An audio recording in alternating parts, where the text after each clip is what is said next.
I'm going to simplify a little known Social Security rule so you don't end up losing thousands of dollars or make a bad decision with bad information. You may already know that if you make too much money in a year that is before your full retirement age and you are receiving Social Security, the Social Security Administration may withhold some, if not all, of your Social Security check. This is called the earnings limit. It seems really simple, right? Just don't make that much money, but it's actually a huge pain for clients and for the administration itself.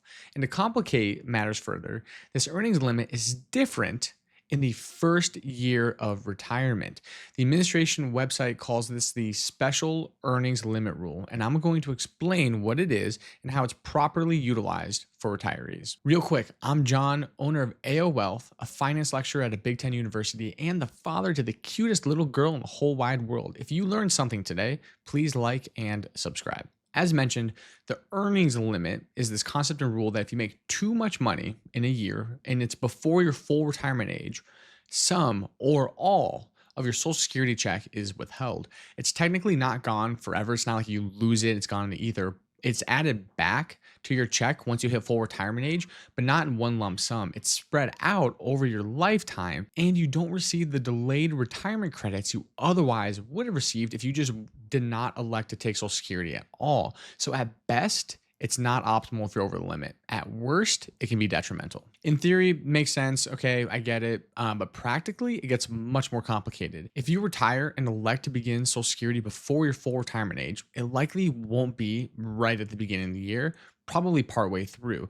The annual earnings limit for 2025 is $23,400. So if you were to work for, let's say, 6 months and then retire, you'll likely exceed the annual earnings limit, possibly by a lot, and thus you could lose that Social Security benefit that you were planning on. The Social Security Administration thought of this, so they created a special rule to the earnings limit, creatively called the special earnings limit rule. Very creative. So after you retire in a year and begin taking Social Security, the earnings limit is not based on your annual earnings like it otherwise is, but on your monthly earnings for the rest of the calendar year. It's a monthly limit you need to care about, not annual. If your earnings from wages are below this monthly limit, your Social Security benefit won't be impacted. In 2025, that monthly earnings limit is $1,950, which is just the annual limit divided by 12. So this figure will likely increase going forward as the earnings limit number also usually increases on an annual basis. A different number though is if you reach full retirement age at some point later in that year that you retire,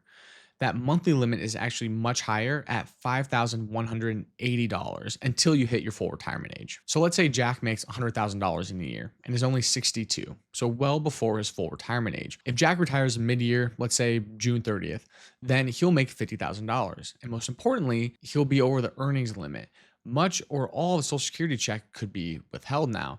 However, with this special rule, if he keeps his monthly income going forward below $1,950, again, for the rest of the calendar year, then he won't have any of his Social Security check withheld. You should watch out though, as one source I found said that even going over by $1 could result in your entire month's check being withheld. You might be wondering, well, what counts as income? Per the administration, what's included as income for purposes of the earnings limit are wages, self-employment income, bonuses, commission, and vacation pay.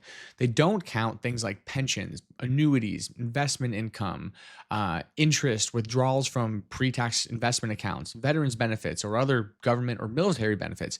This also would include your Social Security benefit. Of note, income is recognized for the month it was earned, not received. So if you retire on, let's say, June 30th again, but didn't receive a commission check for your June work until July, that income would count for June, even though you received the money in July. Some important notes. The special monthly earnings rule only applies to the first calendar year of your retirement.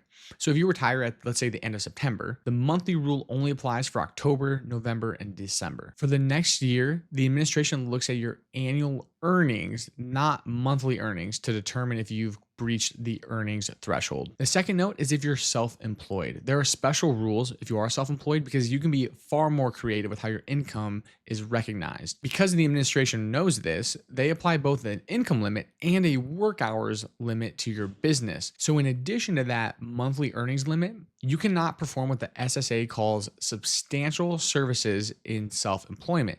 This is defined as devoting more than 45 hours a month to the business, or between 15 and 45 hours to a business in a highly skilled occupation.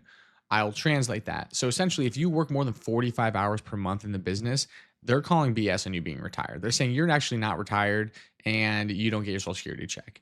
If you work in an occupation that they define as highly skilled for 15 or more hours, then they also are like, no, you're not. You're not retired. You're not going to get your check. And as you can imagine, it's actually kind of hard to find a definition of what the SSA defines as a highly skilled occupation. From my research, I could find that highly skilled professions would include physicians, dentists, lawyers, accountants, engineers, scientists, consultants, and writers, I guess.